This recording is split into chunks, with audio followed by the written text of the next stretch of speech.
Welcome back to the Ancient Art Podcast. I'm your host, Lucas Livingston. Last time in episode 25, Beheaded Beauties, we explored the Art Institute of Chicago's 2nd century Roman headless statue of a seated woman. We closed with a glimpse of the also headless and roughly contemporary 2nd century statue of a standing nude woman. There are a number of indicators that tell us that this is a copy of the famed Aphrodite of Knidos by the prolific Hellenistic sculptor Praxiteles of the 4th century BC, approximately 5 centuries earlier than the Art Institute's copy. The Aphrodite of Knidos has her claim to fame as being the nude that ushered in the era of Greek nudes. She's widely considered one of the first and certainly the most famous of Greek nude female sculptures. She gets her name from, well, of course, the subject depicted, Aphrodite, goddess of love, the Roman Venus, and Knidos comes from the ancient city that purchased the statue from Praxiteles. Knidos was located on the southeastern coast of Turkey on a narrow peninsula jutting far out into the Aegean Sea. You might also come across the pronunciation Knidos, but that's just plain silly. In his work called The Natural History, the 1st century Roman historian Pliny the Elder recounts the story that Praxiteles was commissioned by 2 cities for a statue of Aphrodite, Knidos and Kos. So Praxiteles created 2 different statues of the goddess, one traditional draped figure and then the very avant-garde nude. Kos, the wealthier of the 2 cities, got first dibs and went with the lesser controversial draped Aphrodite, and Knidos got the leftovers. Although that's not really fair to say, they still got a Praxiteles. And the world fell in love with her. This controversial nude depiction of a goddess put Knidos on the map. So stunningly beautiful was the work of art that the goddess Aphrodite herself is said to have asked, "Where did Praxiteles see me naked?" Pliny states that superior to any other statue, not only to others made by Praxiteles himself, but throughout the world, is the Venus, which many people have sailed to Knidos to see. People came from far and wide throughout the Mediterranean to visit her. The citizens of Knidos set her up in a rotunda, a round chapel, so she could be equally admired from all angles. There's an interesting account of this setting in the Amores. "We entered the temple. In the midst thereof sits the goddess. She's a most beautiful statue of Parian marble, arrogantly smiling a little as a grin parts her lips, draped by no garment, all her beauties uncovered and revealed, except insofar as she unobtrusively uses one hand to hide her private parts. So great was the power of the craftsman's art that the hard, unyielding marble did justice to every limb." The temple had a door on both sides, for the benefit of those also who wished to have a good view of the goddess from behind, so that no part of her be left unadmired. It's easy, therefore, for people to enter by the other door and survey the beauty of her back. To add further scandal to this already controversial nude depiction of a goddess, various stories begin to emerge in the centuries following the statue's debut, identifying the famous Greek courtesan Phryne as having supposedly been the model for the sacred icon of the goddess Aphrodite. Other accounts also surface of the supposed romantic affair between Praxiteles and Phryne. Later, during the Roman era, it became vogue for sculptors to produce copies of famous works for wealthy patricians to decorate their villas. The Aphrodite of Knidos was one such statue, and her image soon flooded the Roman Empire. Figures based on the Aphrodite of Knidos are commonly referred to as cnidia. What distinguishes the cnidia from other nude representations of the goddess is the general pose, for one. She's commonly interpreted as engaging in the rather private act of bathing, and we're peering at her with this almost voyeuristic gaze. Her right arm reaches down seemingly in a gesture of modesty. We see 2 small bumps on her inner left thigh where 2 fingers of her right hand once engaged with the thigh.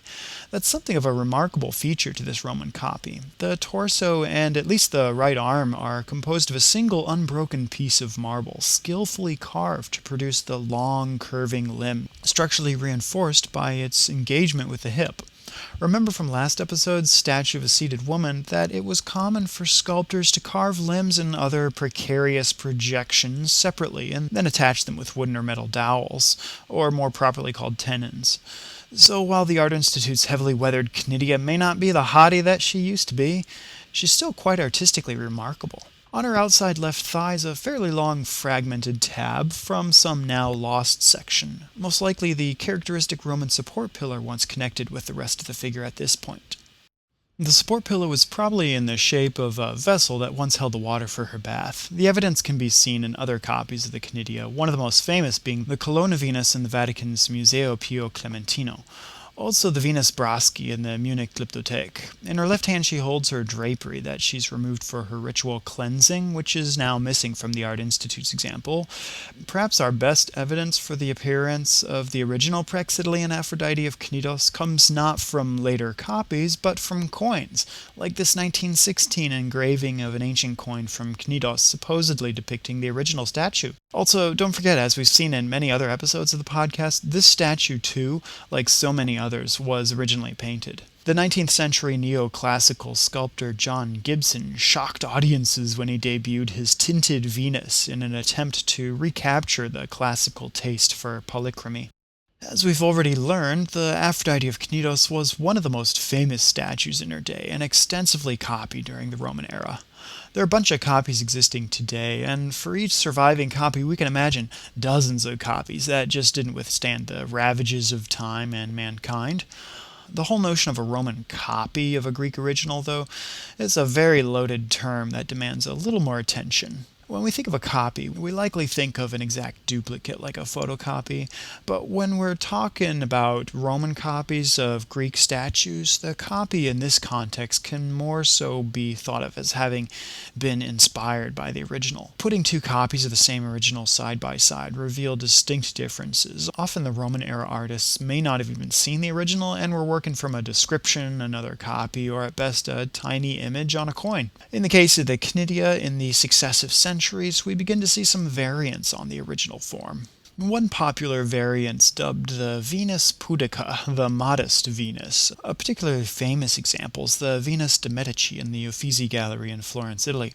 Here we see both hands of the goddess posed in what are generally interpreted as gestures of modesty, the right hand now at her chest and the left hand below the waist.